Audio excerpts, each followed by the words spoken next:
Welcome to Dweller of the Dark. We are a channel honoring the yellowed and blackened bones of many prominent authors. We will be digging up several obscure, strange, and forgotten authors who influenced many of the great horror, science fiction, and fantasy writers today. More tales of the horrifying, obscure, strange, and forgotten are climbing out of the tombs. Subscribe, comment, like, donate, or I'll send the devil of black by you to rip your head off as we did the like button. Unknown horror masters, send us ghoulish delights for the Skull and Bones collection. Your pound of writer's flesh will feed our ghouls for now. Books, albums, websites in the links below. Children of Horror, Legion of Ghouls. The season of Halloween has arrived. Each night, we will present a tale, song, or poem in the ghoulish spirit of the season. The Abyss by Robert A.W. Lowndes. We took Graf Norden's body out into the November night, under the stars that burned with a brightness terrible to behold, and drove madly, wildly up the mountain road. The body had to be destroyed because of the eyes that would not close, but seemed to be staring at some object behind the observer. The body that was entirely drained of blood, without the slightest trace of a wound. The body whose flesh was covered with luminous markings, designs that shifted and changed form before one's eyes. We wedged what had been Graf Norden tightly behind the wheel, put a makeshift fuse in the gas tank, lit it, then shoved the car over the side of the road, where it plummeted down to the main highway, a flaming meteor. Not until the next day did we realize that we had all been under Doreen's spell. Even I had forgotten.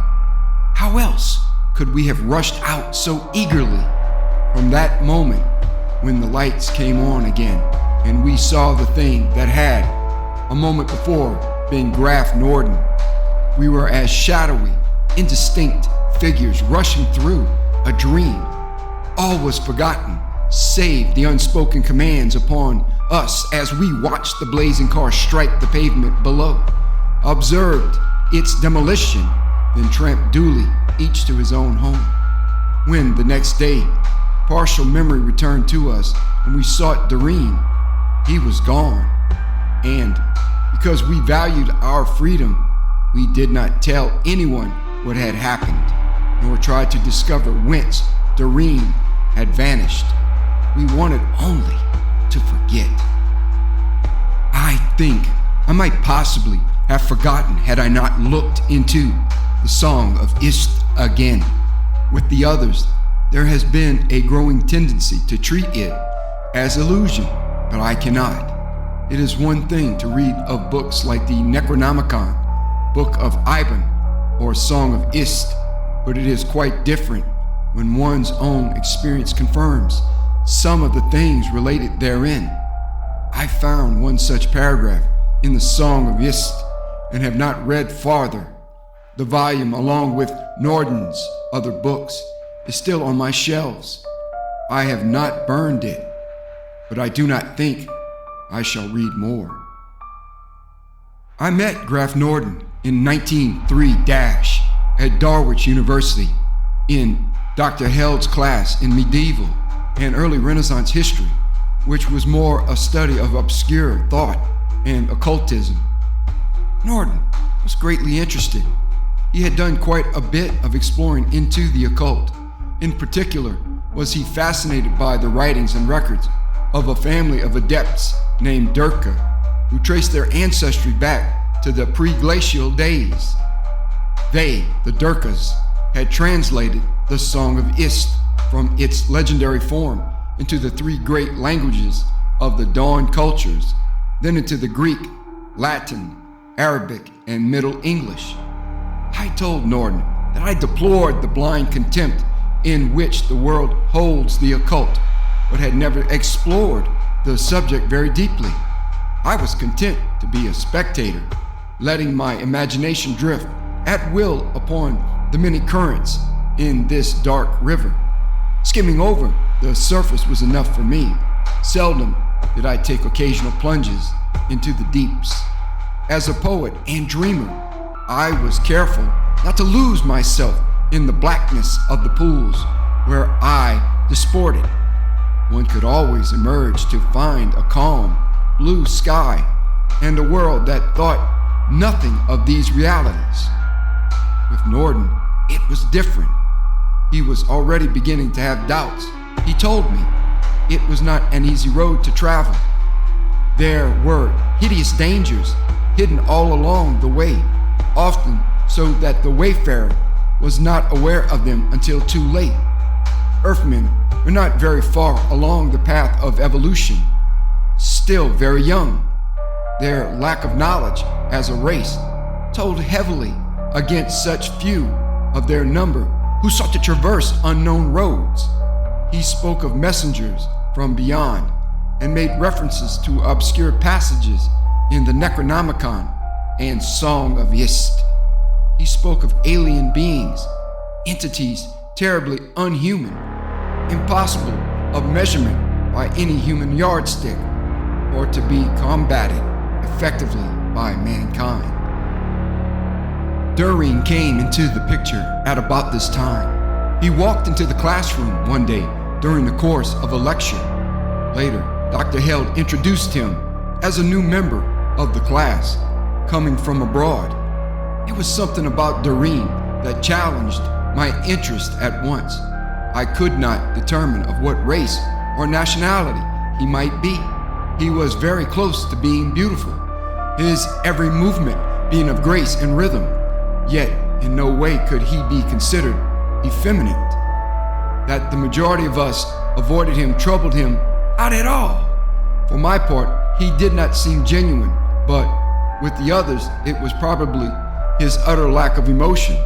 There was, for example, the time in the lab when a test tube burst in his face, driving several splinters deep into the skin. He showed not the slightest sign of discomfort, waved aside all expressions of solicitude on the part of some of the girls, and proceeded to go on with his experiment as soon as the medico had finished with him.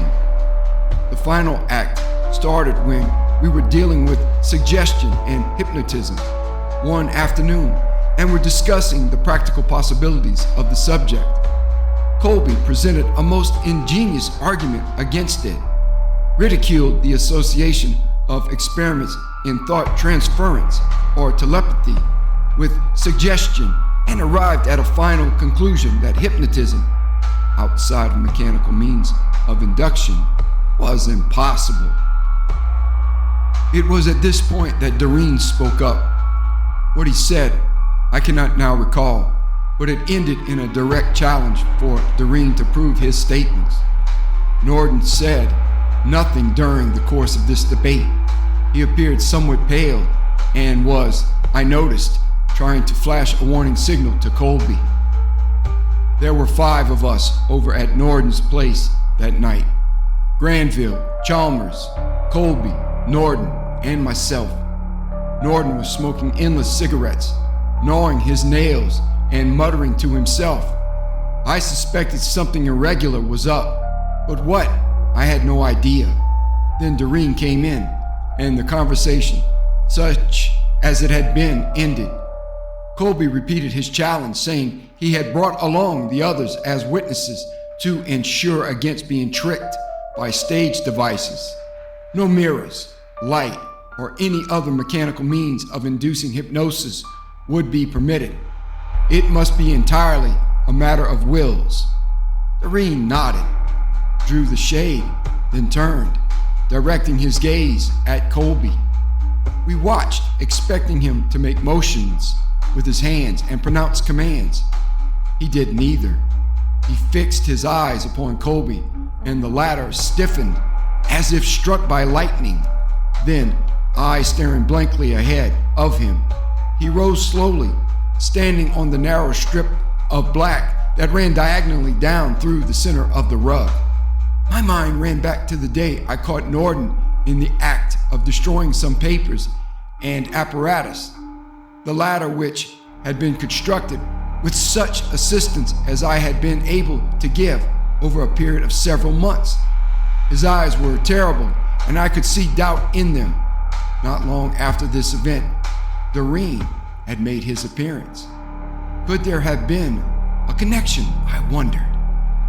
My reverie was broken abruptly by the sound of Doreen's voice commanding Colby to speak, telling us where he was and what he saw around him. When Colby obeyed, it was as if his voice came to us from a distance. He was standing, he said, on a narrow bridgeway overlooking a frightful abyss, so vast and deep that he could discern neither floor nor boundary. Behind him, this bridgeway stretched until it was lost in a bluish haze.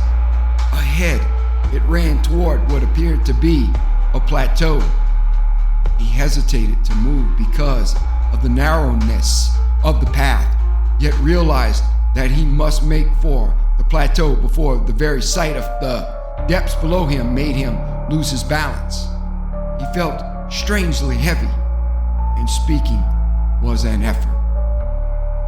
As Colby's voice ceased, they all gazed in fascination at the little strip of black in the blue rug. This then was the bridge over the abyss. But what could correspond to the illusion of depth? Why did his voice seem so far away? Why did he feel heavy? The plateau must be the workbench at the other end of the room. The rug ran up to a sort of dais upon which was set Norden's table, the surface of this being some 7 feet above the floor. Colby now began to walk slowly down the black swath, moving as if with extreme caution, looking like a slow-motion camera shot. His limbs appeared weighted. He was breathing rapidly. Doreen now bade him halt and look down into the abyss carefully, telling us what he saw there. At this, we again examined the rug, as if we had never seen it before, and did not know that it was entirely without decoration, save for that single black strip upon which Colby now stood. His voice came to us again. He said at first that he saw nothing in the abyss below him. Then he gasped, swayed, and almost lost his balance. We could see the sweat standing out on his brow and neck, soaking his blue shirt. There were things in the abyss, he said in hoarse tones, great shapes that were like blobs of utter blackness, yet which he knew to be alive. From the central masses of their beings, he could see them shoot forth incredibly long, filamentine tentacles.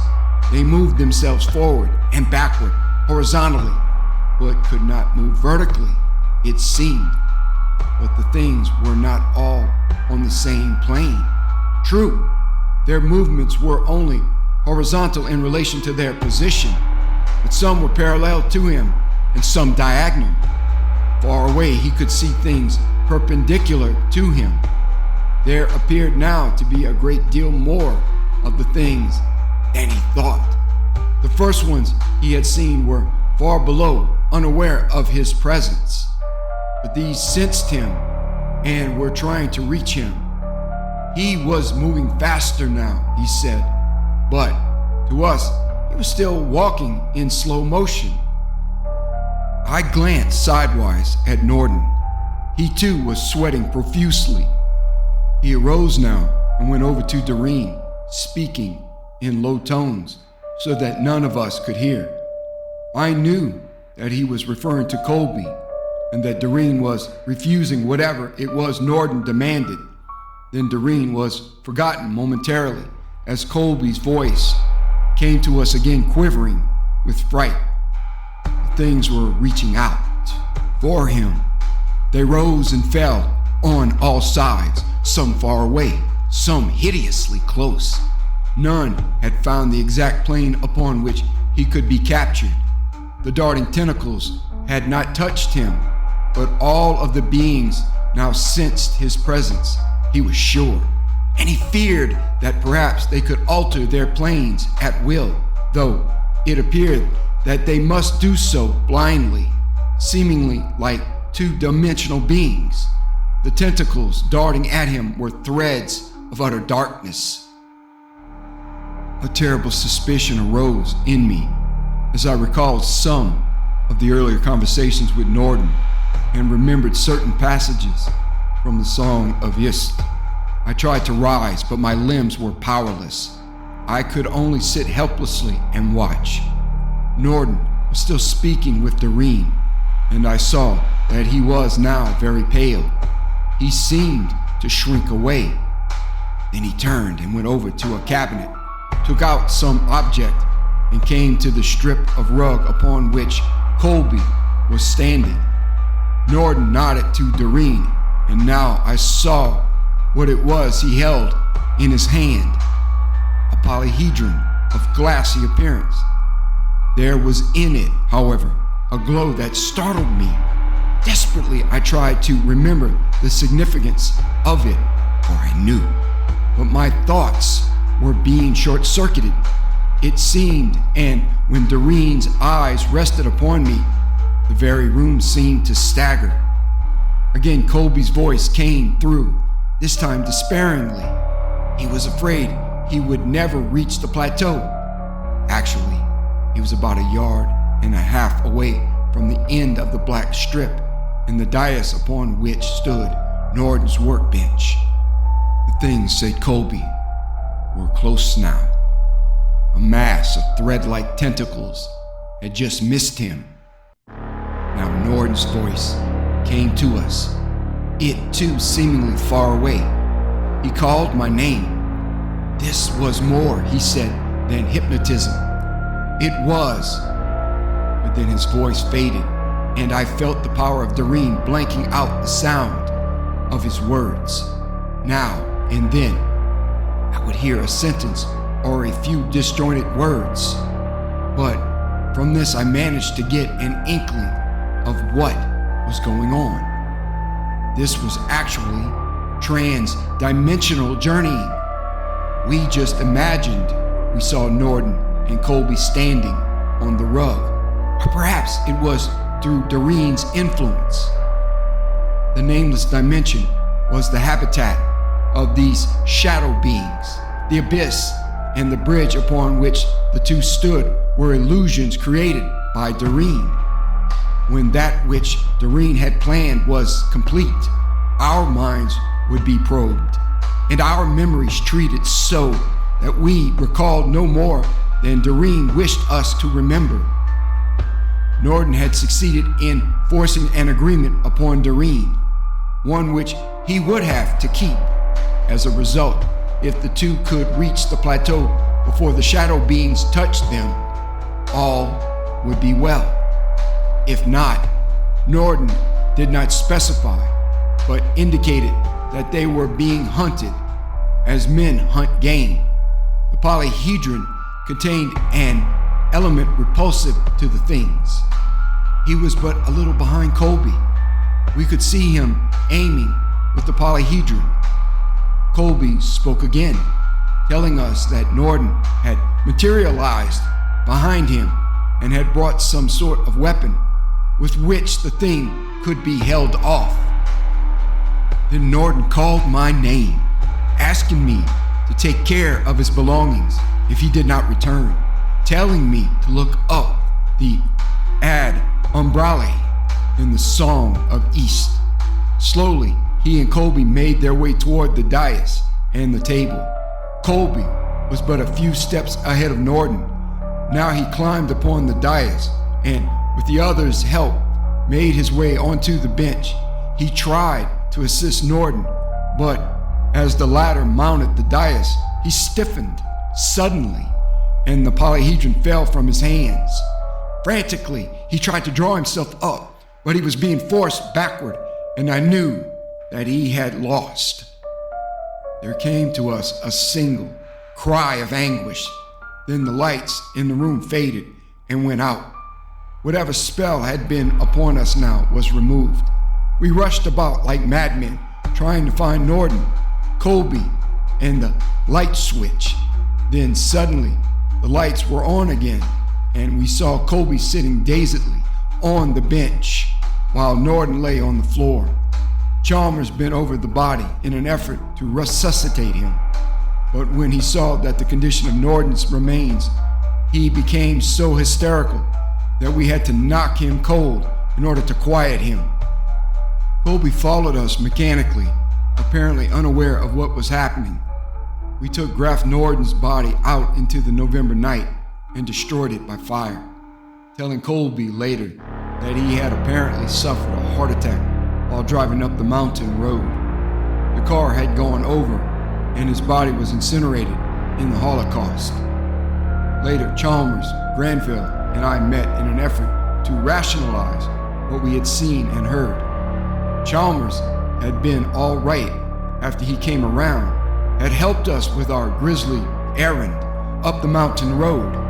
Neither I had heard Norden's voice after he had joined Colby in the supposed hypnotic stage, nor did they recall seeing any object in Norden's hand. But in less than a week, even these memories had faded from them. They fully believed that Norden had died in an accident after an unsuccessful attempt on the part of Doreen to hypnotize Colby. Prior to this, their explanation had been that Doreen had killed Norden for reasons unknown, and that we had been his unwitting accomplices.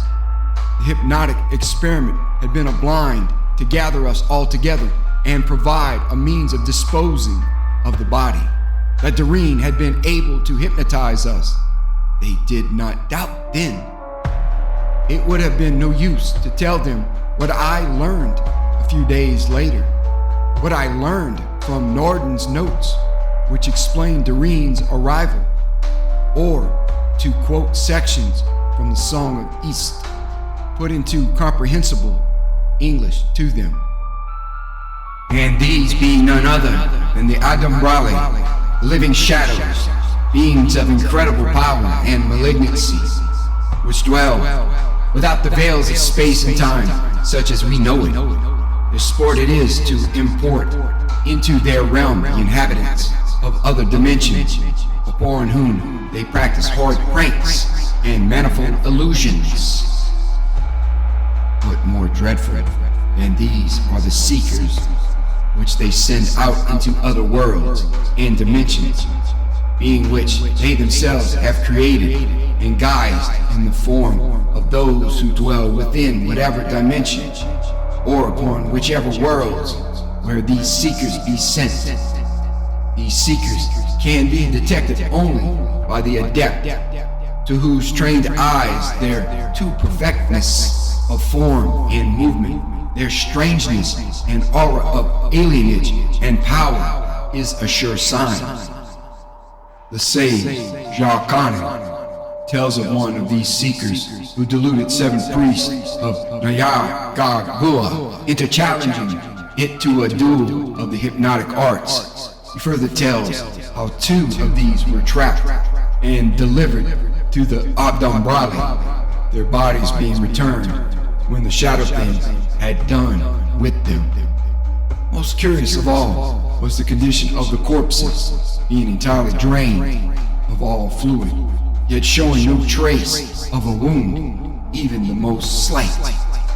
But the crowning horror was the eyes, which could not be closed, appearing to stare restlessly outward beyond the observer, and the strangely luminous markings on the dead flesh, curious designs which appeared to move and change form before the eyes of the beholder.